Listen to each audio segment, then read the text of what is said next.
Assalomu alaykum, hurmatli ommaviy axborot vositalari vakillari, qadrli hamkorlar va aziz yurtdoshlar. Bugun sizlarga Asaka Bank aksiyadorlik jamiyatining 2026-yil 1-chorakida chakana biznes yo'nalishida amalga oshirilgan ishlar, aholi uchun taklif etilayotgan mahsulotlari hamda kelgusi rejalari haqida ma'lumot bermoqchiman. 2026-yilning dastlabki 3 oy davomida Asaka Bank tomonidan chakana biznes yo'nalishida muhim natijalarga erishildi va aholi uchun qulay, tezkor hamda zamonaviy bank xizmatlari yanada kengaytirildi. Xususan, joriy yilning 1-choragida 14 ming nafar jismoniy shaxsga jami 896 milliard so'mlik chakana kreditlar ajratildi va bu jarayonlar to'liq konveyer tizimi orqali avtomatlashtirildi.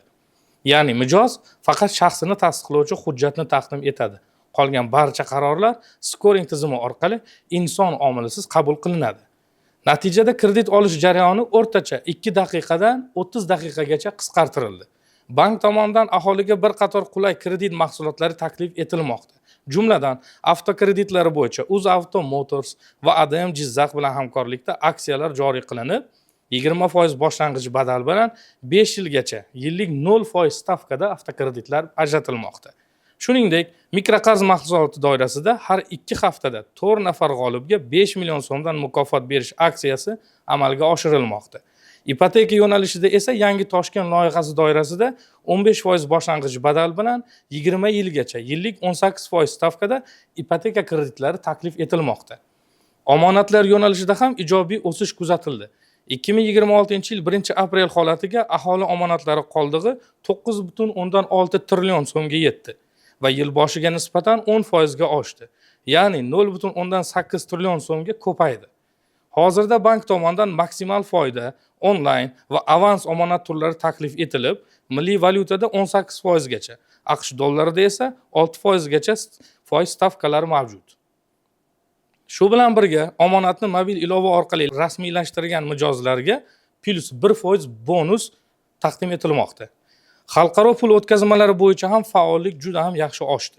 1-chorakda 22,1 million AQSh dollari miqdorida operatsiyalar amalga oshirildi va bu ko'rsatkich o'tgan yilga nisbatan 2 barobarga o'sdi.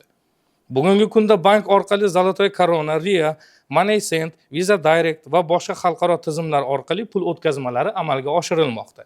Shuningdek, barcha kassalarda ushbu xizmatlardan foydalanish imkoniyati yaratilgan. Xizmat ko'rsatish infratuzilmasi ham kengaytirildi. Jumladan, qo'shimcha 18 ta bankomat o'rnatilib, ularning umumiy soni 290 taga yetkazildi.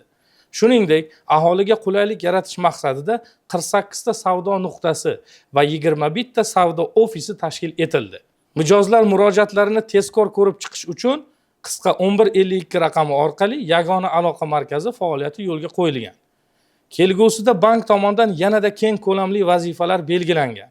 Jumladan, yangi Toshkent loyihasi bo'yicha ipoteka krediti ajratishni jadallashtirish, avtokreditlarda yangi dilerlarni jalb qilish, o'zini o'zi band qilgan shaxslarga 300 million so'mgacha mikrokredit berish, shuningdek, jismoniy shaxslar uchun kredit karta joriy qilish rejalashtirilmoqda.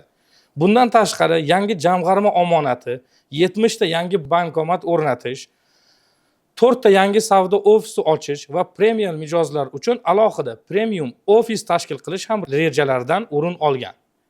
Shu bilan birga, xalqaro pul o'tkazmalar sohasida ham Western Union, Olma, Pay, Paygain va Payfintech kabi yangi hamkorlar bilan ishlash yo'lga qo'yilishi rejalashtirilmoqda. Bu esa mijozlar uchun yanada keng, qulay xizmatlar taqdim etilishini ta'minlaydi. E'tiboringiz uchun rahmat.